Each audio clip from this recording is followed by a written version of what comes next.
अस्सलाम वालेकुम स्टूडेंट, कैसे हैं आप सब। उम्मीद करता हूं कि आप सब खैर वाफियत के साथ होंगे।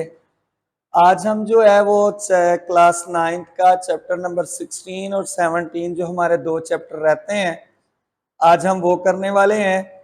और इन दो चैप्टर्स को करने के बाद तो जैसा कि मैंने आपसे वादा किया था, मैं आपके साथ चैप्टर नंबर 6 से लेकर चैप्टर नंबर 17 के वो तमाम वो क्वेश्चन एमसीक्यूज के जो पेपर में आने हैं और वो ही क्वेश्चन एमसीक्यूज जो हैं वो पेपर में आएंगे, जो मैं आपके साथ शेयर करूंगा। उनको बड़ी डिटेल के साथ आपके साथ हम डिस्कस करेंगे, सिलेबस को भी कि कितना पोर्शन इन चैप्टर में से आता है, कौन कौन सा क्वेश्चन कहाँ से आता है, आपको बुक के जो पेजेस हैं उसकी तस्वीर और वही क्वेश्चन जो पेपर के अंदर डेफिनेशन आनी है वो डेफिनेशन आपके साथ शेयर करूंगा। और फिर एक मर्तबा तमाम जो क्वेश्चन है इसका हम रिव्यू देखेंगे। तो कहां से 40 से 42 नंबर का पेपर आता है, किस जगह से हमने करना है, कैसे तैयार करना है, ताकि हम जो हैं वो इतने ही चैप्टरों को करने के बाद इंशाल्लाह जरूर जरूर हम पास हो जाते हैं।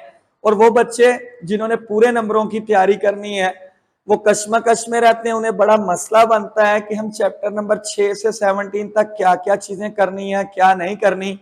तो मैं अगली वीडियो में जब आपके साथ हाजिर हूंगा तो मैं आपको 6 से 17 तक का मुकम्मल रिव्यू इंशाल्लाह और पेपर में आने वाले वो तमाम क्वेश्चन और किस तरीके से वो क्वेश्चन आता है आपके साथ डिस्कस करूंगा। तो फिलहाल हम चैप्टर नंबर 16 की तरफ बढ़ने जा रहे हैं। तो स्टूडेंट इसी तरह इसका पहला क्वेश्चन एमसीक्यूज का चैप्टर नंबर 16 का कहां से आता है, कैसे आता है, आपके साथ वादा कर चुका हूं, शेयर करूंगा। इसके बाद 2 नंबर पे तारीफें हैं, डेफिनेशन है, वो हमने करनी है। और एक आखिरी क्वेश्चन जैसे मुख्तसर सवालात का हमारा होता है, तो इसमें से रिव्यू एक्सरसाइज का ये क्वेश्चन है। 4 इसके अंदर फिगर्स दी गई हैं और क्वेश्चन ये है कि इसका आपने एरिया यानी रकबा मालूम करना है। तो स्टूडेंट चलते हैं जी, रकबा एरिया इनका कैसे मालूम किया जाता है। तो सबसे पहले हमें जो फिगर दी गई है, जो शक्ल दी गई है, ये हमारे पास है रेक्टेंगल, जिसको हम मुस्ततील कहते हैं उर्दू के अंदर और इंग्लिश के अंदर जो है वो रेक्टेंगल कहते हैं। तो हमने इसका एरिया निकालना है, रकबा। इंग्लिश के अंदर आपने लिखना है स्टूडेंट एरिया और उर्दू के अंदर आपने लिखना है रकबा। तो मुस्ततील का जो रकबा है वो निकालने का फार्मूला होता है लेंथ मल्टीप्लाई विथ, यानी लंबाई जरब चौड़ाई। इंग्लिश में आपने लेंथ लिखना है और मल्टीप्लाई जो है वो आपने विथ लिखना है। तो आप लिख दोगे एरिया ऑफ रेक्टेंगल या मुस्ततील का रकबा इक्वल लंबाई जरब चौड़ाई। अब स्टूडेंट यहाँ पे ख्याल करना है, अक्सर ये कहा जाता है कि हमारी मर्जी, हम जोन सी मर्जी लंबाई लिख दें, जोन सी मर्जी चौड़ाई, तो ऐसा नहीं है। हमेशा ये असूल है कि लेंथ जो है वो हमेशा विड्थ से ज्यादा होती है। ये रियाजी के क्वेश्चनों का एक असूल है कि जो भी आपको मेजरमेंट दी गई है, पैमाइश दी गई है, जो बड़ी होगी आपने उसको लंबाई का नाम देना है। तो देखो यहाँ पे जो बड़ी लंबाई है वो 6 है, तो आप यहाँ लिख देंगे 6 जरब चौड़ाई जो है वो 3 है। अब आपने इन दोनों को जरब देनी है तो 18 और इसका यूनिट आ जाएगा सेंटीमीटर में, चूंकि पैमाइश और इसके ऊपर स्क्वायर, क्योंकि रकबे का यूनिट हमेशा स्क्वायर के अंदर होता है। मीटर स्क्वायर हो जाए, सेंटीमीटर स्क्वायर हो जाए, मिलीमीटर स्क्वायर हो जाए, तो ये यूनिट लगाना नहीं भूलिएगा स्क्वायर के अंदर। और फार्मूला एमसीक्यू में भी आता है और आपका ये क्वेश्चन जो है वो शॉर्ट क्वेश्चन में भी आता है। तो दोनों को लेंथ को विड्थ के साथ आप मल्टीप्लाई करोगे तो आपका एरिया ऑफ रेक्टेंगल आ जाएगा। इसके बाद चलते हैं नंबर 2 पे। कहता है ये फिगर दी गई है, इसका आपने रकबा यानी एरिया मालूम करना है। तो आपको नजर आ रहा है कि जस्ट इसकी एक ही लंबाई दी है। तो ये ऐसी शक्ल होती है स्क्वायर जिसकी चारों साइडें आपस में इक्वल होती हैं। अगर इसकी ये लेंथ 4 है तो ये भी 4 होगी, ये 4 है तो ये भी 4 और ये भी 4। हमने इसका एरिया यानी रकबा मालूम करना है। उसी तरह हम फार्मूला लिखेंगे एरिया ऑफ स्क्वायर यानी मुरब्बे का रकबा इक्वल है लंबाई यानी लेंथ मल्टीप्लाई लेंथ होती है, यानी जो इसकी लंबाई है उसी को आपने 2 मरतबा जरब दे देनी है। तो लेंथ मल्टीप्लाई लेंथ, तो लंबाई हमारे पास है 4 फिर 4, तो 4 को 4 से आप जरब दोगे 16, तो यूनिट चूंकि रकबा है तो मैंने आपको बताया रकबे का यूनिट हमेशा स्क्वायर में होता है, तो इसका आंसर हमारे पास निकल आएगा 16 सेंटीमीटर स्क्वायर। तो एरिया ऑफ ए स्क्वायर हो गया यानी मुरब्बे का रकबा। अब स्टूडेंट चलते हैं तीसरे पार्ट की तरफ। ये हमें शक्ल दी गई है पैरेललोग्राम, मतवाजिउल इज़्ला। वो क्वेश्चन में नहीं बताएगा कि ये मतवाजिउल इज़्ला है, ये रेक्टेंगल है, तो आपने इसकी डेफिनेशन से पहचान करनी है। ये पैरेललोग्राम है जिसके आमने सामने के इज़्ला जो है वो लंबाई में बराबर होते हैं, लेकिन कोई भी एंगल 90 डिग्री का नहीं होता। जब मैं डेफिनेशंस के हवाले से आपके साथ डिस्कस करूंगा तो आपको बड़ी तफसीलन ब्रीफली के साथ मुकम्मल एतमाद के साथ आपको डेफिनेशन जो है वो भी इंशाल्लाह समझाने की कोशिश करूंगा।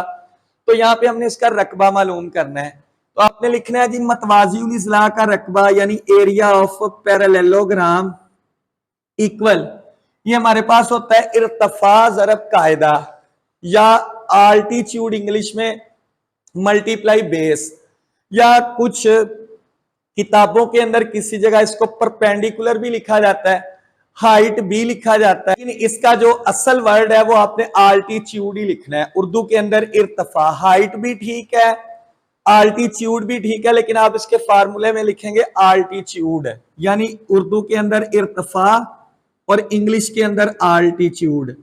तो इर्तफा मल्टीप्लाई बेस यानी कायदा, तो ये इसका फार्मूला हो गया स्टूडेंट कि पैरेलल है, सेम वही चीज, इधर भी लंबाई ज़रब चौड़ाई है, दो हमें पैमाइशें दी जाती हैं, आपने उसको ज़रब देनी है, लेकिन स्टूडेंट इसको आपने लंबाई का नाम नहीं देना, चौड़ाई का नाम नहीं देना, आपने उसको इर्तफा और कायदे का नाम देना है। करना मल्टीप्लाई है लेकिन गलत नहीं करना, लंबाई ज़रब चौड़ाई अगर आपने लिख दिया तो आपका क्वेश्चन फार्मूला गलत हो जाएगा। अब बेस जो इसका ये पाया होगा, कायदा ये वाली लंबाई होगी, और आल्टीट्यूड जो परपेंडिकुलर है आपका ये इर्तफा होगा। अब चूंकि पहले इर्तफा लिखा है तो ये मेजरमेंट आएगी 4, जरा बेस बात में है तो ये आ गया 8। अब बेस पहले लिख लें या आल्टीट्यूड पहले लिख लें, इससे कोई फर्क नहीं पड़ता। 8 को 4 से जरा भी 32, चूंकि अगेन ये रकबा है, एरिया है, तो इसका यूनिट अगेन आपने स्क्वायर लाजमी लिखना है। तो ये हो गया जी एरिया ऑफ पैरेललोग्राम मतवाजिउल इज़्ला का रकबा। अब चलते हैं जी इसके आखिरी क्वेश्चन की तरफ। तो ये हमें यहाँ पे ट्राइंगल दी गई है, अगेन वही वो खुद नहीं कहेगा, हमें पहचान करनी है क्वेश्चन की कि हमें कौन सी फिगर दी गई है। तो इसका रकबा निकालने का फार्मूला जो पैरेललोग्राम का फार्मूला है सेम वही है, सिर्फ इसको 2 पे डिवाइड कर देना है। यानी यूं समझें कि ट्राइंगल का, मुसल्लस का जो रकबा है, एरिया है, वो पैरेललोग्राम के हाफ होता है, या दूसरे लफ्जों में पैरेललोग्राम का रकबा एरिया इस ट्राइंगल का डबल होता है। तो सेम फार्मूला, लेकिन इसको जस्ट 2 पे डिवाइड कर देना है। तो लिखते हैं जी ट्राइंगल का एरिया, एरिया ऑफ ट्राइंगल, मुसल्लस का रकबा, फार्मूला होता है 1/2 इंटू सेम उसी तरह आल्टीट्यूड यानी इर्तफा मल्टीप्लाई कायदा यानी बेस। तो देखें सेम वही है, इर्तफा दरब कायदा, इर्तफा दरब कायदा, लेकिन सिर्फ जस्ट 2 पे डिवाइड करना है। बटे इधर भी 2 लिखा जा सकता है, बाहर भी 1/2 लिखने, दोनों तरह ठीक है। तो 1/2 सेम उसी तरह इर्तफा आल्टीट्यूड हाइट इसकी 10 है, और पाया जो इसकी बेस है कायदा है वो 16 है। 16 को 10 से जरब देंगे तो 160 आ जाएगा। अब 160 इसको जस्ट 2 पे कर दें डिवाइड, तो हमें मुसल्लस का रकबा मिल जाएगा 80 सेंटीमीटर स्क्वायर। तो जी स्टूडेंट ये चैप्टर नंबर 16 के 4 ही जुज हैं, आपने यही 4 जुज अच्छे तरीके से करने हैं, तो हमारा यहाँ पे चैप्टर नंबर 16 हो गया खत्म। चलते हैं जी चैप्टर नंबर 17 की तरफ। सेम उसी तरह पहला क्वेश्चन एमसीक्यूज का है, ये टेक्स्ट बुक की एक्सरसाइज में है। चैप्टर नंबर जो है वो 10 से लेकर 16 तक के एमसीक्यूज आपको रिव्यू एक्सरसाइज में नहीं मिलेंगे। वहां पे ट्रू फॉल्स हो सकते हैं, फिल इन दी ब्लैंक्स हो सकते हैं, लेकिन पेपर के अंदर ट्रू फॉल्स नहीं आएंगे, बल्कि ऑप्शन 4 ऑप्शन मुमकिन जो कसीरुल इंतखाबी आंसर क्वेश्चन होते हैं वो आते हैं, मल्टीपल चॉइस क्वेश्चन। तो वो कैसे बनाए जाते हैं, किस तरह है, मैंने आपको बताया, आपके साथ मैंने वादा किया है इंशाल्लाह मैं अगली वीडियो के अंदर चैप्टर नंबर 6 से लेकर 17 तक की मुकम्मल वो वीडियो जिसको आपने देख के उतनी तैयारी करनी है और इंशाल्लाह आपके उसमें पूरे नंबर आएंगे। अब चलते हैं चैप्टर नंबर 17 की तरफ। तो एमसीक्यूज जो है वो एक्सरसाइज से करने हैं। डेफिनेशन इसके अंदर 5 है, वो बताऊंगा मैं कौन सी, आपने जस्ट वही 5 तारीफें करनी है। और तीसरे नंबर पे शॉर्ट क्वेश्चन आता है ट्राइंगल बनाना।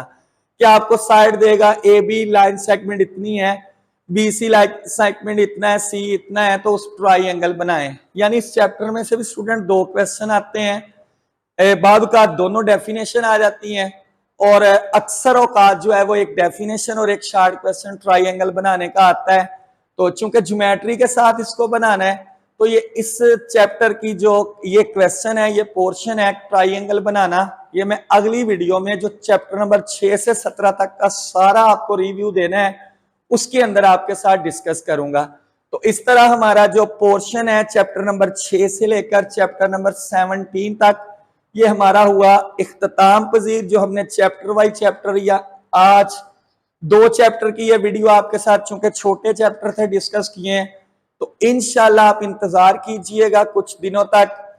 हफ्ता भी लग सकता है, 10 दिन भी लग सकते हैं, चूंकि हमारा जो सिलेबस है वो तकरीबन करीब है खत्म होने के।